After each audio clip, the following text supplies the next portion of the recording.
1982లో junior లెక్చర్గా, తర్వాత 2004లో degree లెక్చర్గా promotion పొంది NG college నుంచి 2012లో రిటైర్డ్ అయ్యాను. ఇప్పటికీ 14 సంవత్సరాలు ఫ్రీ సర్వీసు ఆన్లైన్ చేస్తున్నాం. నల్గొండ ఎకనామిక్స్ ఫోరం, రిజిస్టర్ ఫోరంగా associate president Bhaskar Reddy and Sultana my student first ranker 2009 ఆమె సెక్రటరీగా పనిచేస్తున్నారు. ఇప్పటికీ ఎకనామిక్స్ సంబంధించిన కల్చర్, దాని యొక్క వాతావరణాన్ని అందరికీ తీసుకోవడానికి కోసం మా ఫోరం కృషి చేస్తున్నాం. మీరు ఎందుకు ఈ ఎకనామిక్స్ ఫోరాన్ని స్థాపించడం, దాని ముఖ్య ఉద్దేశం ఏంటి? అంటే అన్నిటికీ మూల కారణమైనటువంటి రాజకీయం కానీ, సామాజికం కానీ, ఆర్థికపరమైనటువంటి స్థాయిలోనే నిర్ణయం జరుగుతాయి. కాబట్టి ఆర్థికపరమైన అంశాలు మనకు అవగాహన ఉంటే సొసైటీని ఈజీగా అర్థం చేసుకోవడానికి అవకాశం ఉంటుందనే ఉద్దేశంతోనే ఆర్థిక అంశాల పట్ల అవగాహన కోసం దీన్ని స్థాపించారు.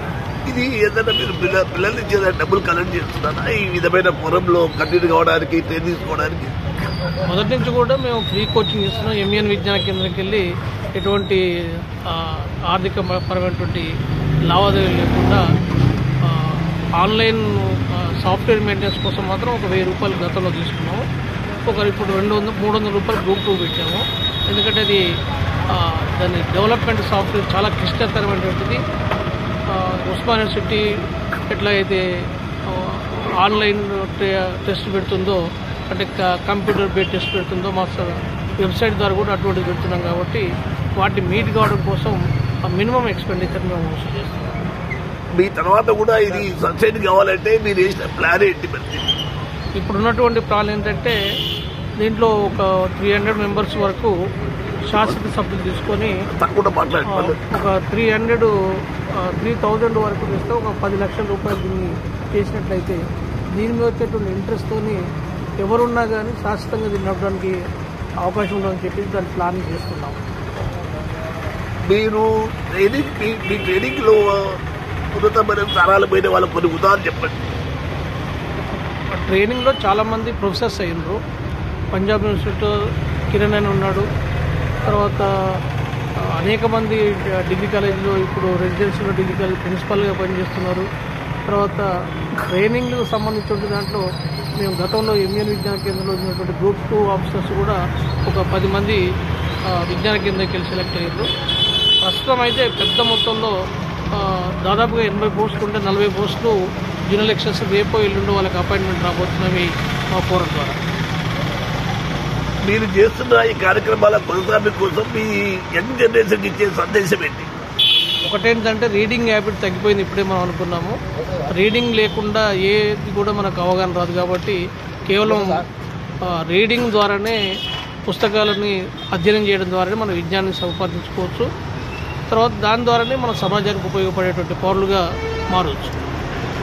మనకి చదువు నేర్పిన ప్రభుత్వ విద్యారంగం క్షీణించిపోతుంది. దీన్ని బతికించుకోవడానికి ఇప్పుడున్న లెక్చరర్లకు మీరు ఇచ్చే సందేశం ఏంటి? ఒకటేంటంటే తిలాపాపం తలాపిడికడు అన్నట్టు ఇది ఒకరి తప్పు కాదు. అన్ని రంగాల నుంచి, అంటే ప్రభుత్వ వైపు నుంచి, తల్లిదండ్రుల వైపు నుంచి, పిల్లల వైపు నుంచి, ఉపాధ్యాయుల వైపు నుంచి, అందరి నుంచి తప్పిదం జరిగింది. ఎక్కడో దగ్గర ఈ పొరపాటు సర్దిద్ది, అంటే ప్రభుత్వం అనుకుంటే ఏదైనా చేయడానికి అవకాశం ఉంటుంది. ప్రభుత్వం యొక్క సంస్కరణతోనే ఈ విద్యారంగాన్ని ముందు తీసుకోవడానికి అవకాశం తప్పిస్తే ఈ స్థితిలో లెక్చర్లు కానీ, పేరెంట్స్ కానీ, ప్రైవేట్ రంగం కానీ అంత ఎఫెక్ట్గా ఉండదు. కాబట్టి ప్రభుత్వమే కఠినమైన చర్యలు కానీ, దానికి అనుకూలమైనటువంటి చర్యలు కానీ, దానికి ఉన్నటువంటి బడ్జెట్ తీరుతెన్నులు కానీ, ఇవన్నీ కానీ అలొకేషన్ ఆఫ్ బడ్జెట్ విద్యా వైద్య రంగం చేసినట్లయితే సమాజాన్ని ముందు తీసుకోవడానికి ప్రభుత్వానికి పెద్ద మొత్తంలో అవకాశం ఉంది. ఉపాధ్యాయులుగా మనం ఏం చేయగలం? ఉపాధ్యాయులుగా మనం చిత్తశుద్ధితో పనిచేయడం తప్పిస్తే మనం ఫండింగ్ పెట్టే వాళ్ళం కాదు. విద్యార్థులు కూడా మన ఆలోచన విధానంలో మార్పు వచ్చింది. కాబట్టి సొసైటీ యొక్క సామాజిక స్థితిగతులను బట్టి మనం కొంత మార్పుకు చేసుకుంటే, డెడికేటెడ్ ఉంటే ఎప్పుడైనా దానికి ఫలితాలు ఉంటాయి. ధన్యవాదాలు.